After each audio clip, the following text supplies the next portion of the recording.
白日依山尽，达克古今行。这期视频和大家一起打卡和聊一聊美国的第一条收费公路。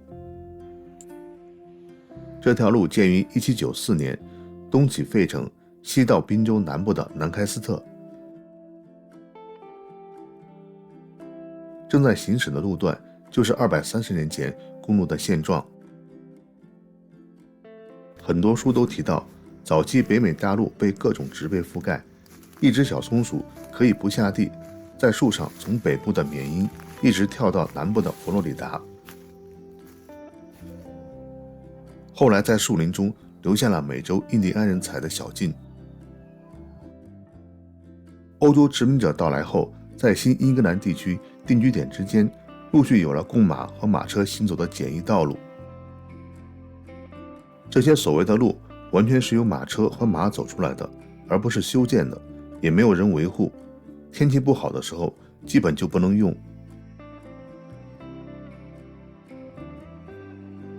上期视频，达克讲述了1704年10月，奈特女士独自从波士顿骑马到纽约，并在日记中记下了整个行程。当时即使对比较好的路，奈特都只使用可过人的 passable 一词来描绘。早在1700年，宾州立法机构就授权修建国王公路，由于财力有限，路都修得很短，路上也都是车辙、大坑和树桩，车辆走起来非常费劲。1787年，13州的代表都要花2到3周赶到费城参加制宪会议。宾州政府当时不断收到打通费城到南开斯特道路的请愿书。南开斯特位于宾州东西和南北交汇的地方，经济发展比较好，也曾是宾州的首府，很需要一条与费城连接的道路。由于州财政根本拿不出这笔费用，便以特许经营的形式让私人公司修建，为此成立了费城和南开斯特收费收入公司。公司发行股票，投资者非常踊跃，以至于需要抽签来分派股票。公司总裁威廉·宾厄姆曾参加美国独立的大陆会议，担任过美国参议员，还参与组建了北美第一家银行，是当时最富有的商人。费城的档案记录中，他的纳税额最多。宾厄姆早期主要从事新英格兰和中美洲之间的贸易，然后投资新英格兰的土地。他在纽约州和缅因州投资的土地都以上万英亩计，现在纽约州的宾海姆顿就曾经是他的领地。宾厄姆尽心尽责监督工程，工程于1792年开始动工，公路用碎石铺设路面，从现在费城市内的34街到南开斯特。在费城西边切斯特县，我们找到了公路35英里标识的里程碑和历史标记牌。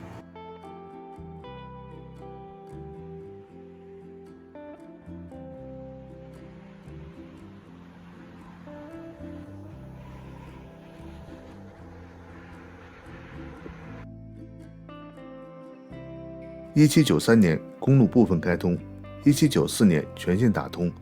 此后，公路又从南开斯特延长到了萨斯奎哈纳河渡口的小镇哥伦比亚。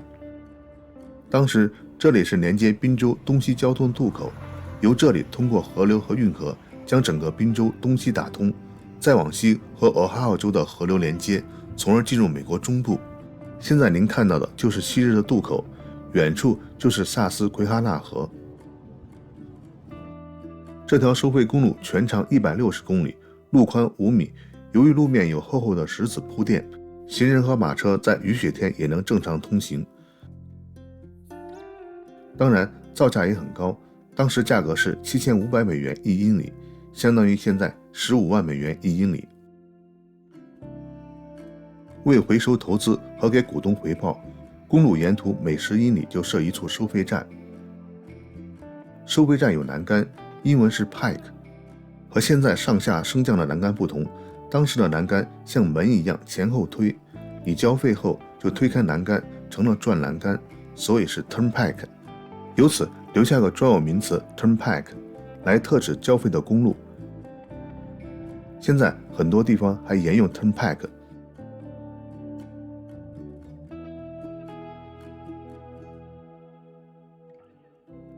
收费站都设有秤，过路费的标准是按重量收取，每吨货物每英里缴费折合现在15美分左右。牲畜则按数量，比如一头牛全程25美分，一头猪或羊13美分。开通公路不久，路两旁就开张了很多旅店和酒馆，为路人提供食宿。通常马过夜的费用比人还要贵。据记载，夏天高峰时，路上每天都有上千辆的载货马车来来往往，车上装着小麦、苹果、猪肉、牛肉、黄油、木材、威士忌酒、皮革等等货物。虽然修建之初是为了货物流通，后来也成为人们向西部进发的主要通道。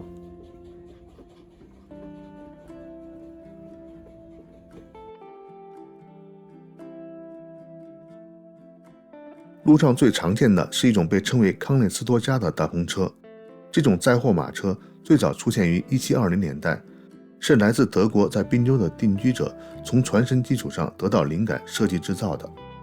康内斯多加就是南开斯特附近一条河的名字。大篷车平均5米长，3米高，宽1.2米，车身前后都翘起，以便货物重心稳定，同时防止上下坡时货物掉下马车。车轮很大，抬高车身避免了路上的障碍。这种大篷车能载5吨重货物，可以用马、骡子和牛牵引。负荷最大时需要用8匹马或者12头牛来拉。车子接缝处涂有焦油，上部有厚实的白帆布，这样在过河和雨雪天能防水。车两旁有小工具箱，里面备有原始的千斤底、动物油提炼的润滑剂等等。驾车人并不总是坐在大篷车上，而是徒步或者另外骑马在一旁控制引导，原因是长途运送中减轻重量，让流马更省力。为了牵引这种大篷车，人们还特意改良出以康内斯多加为名的特种马，让马拥有更强的牵引力，而不是速度。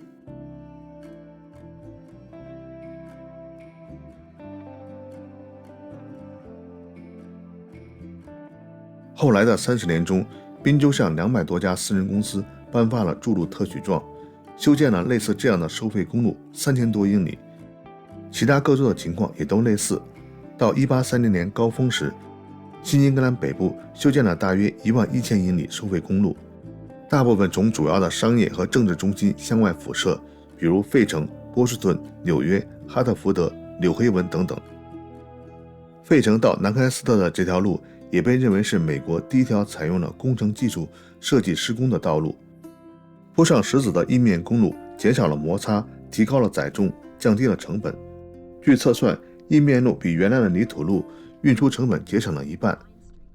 不过长距离运输还是不合算，修建硬面公路的资金投入也比较大，回报不是很理想。费城到南开斯特的公路运力算是充足的，利润率也不到 4%， 落后于后来登场的运河和铁路。这条石子路从1830年代开始逐渐衰落，逐渐被运河和铁路替代。1876年，费城的铁路公司买断了收费公路的一段，以减少竞争。再后来，随着汽车的普及，一些路段使用率得到了一定的复苏。1913年，收费路的部分路段成为美国第一条连通东西海岸林肯公路的一部分。1917年，宾州公路局以16万美元，相当于现在350万美元，买下了公路公司的股份。1926年，美国实行公路编号系统，收费路的主要部分成为宾州30号公路，也没有再收费。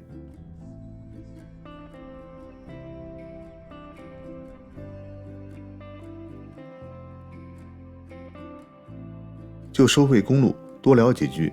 美国2017年时共有5600多英里收费高速公路，相当于从纽约跨越美国到旧金山一个来回。